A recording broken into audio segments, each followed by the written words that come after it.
حضرت ابو سعید خدری رضی اللہ عنہ اور حضرت ابو ہریرہ رضی اللہ عنہ فرماتے ہیں کہ رسول اللہ صلی اللہ علیہ وآلہ وسلم نے فرمایا،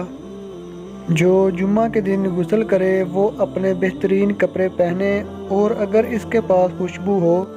تو خوشبو لگائے، پھر جمعہ میں آئے تو لوگوں کی گردنیں نہ پھلانگے، پھر جو اس کے مقدر میں لکھا ہے نماز پڑھ لے، پھر جب امام نکلے تو خاموش رہے حتیٰ کہ نماز سے فارغ ہو جائے، تو یہ اس جمعہ اور اگلے جمعہ کے درمیان گناہوں کا کفارہ ہوگا۔ حضرت عبداللہ بن عمر رضی اللہ عنہ فرماتے ہیں کہ رسول اللہ صلی اللہ علیہ وآلہ وسلم نے فرمایا کہ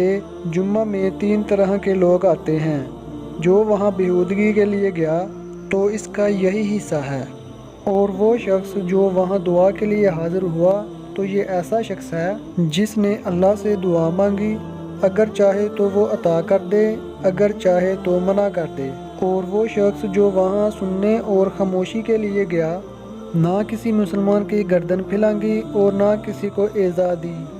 تو یہ عمل اس کے لیے اس جمعہ اور اگلے جمعہ اور 3 دن زیادہ کے لیے گناہوں کا کفارہ ہے۔ یہ اس لیے ہے کہ رب تعالیٰ فرماتا ہے کہ جو نیکی لایا اس کے لیے 10 گنا ہے۔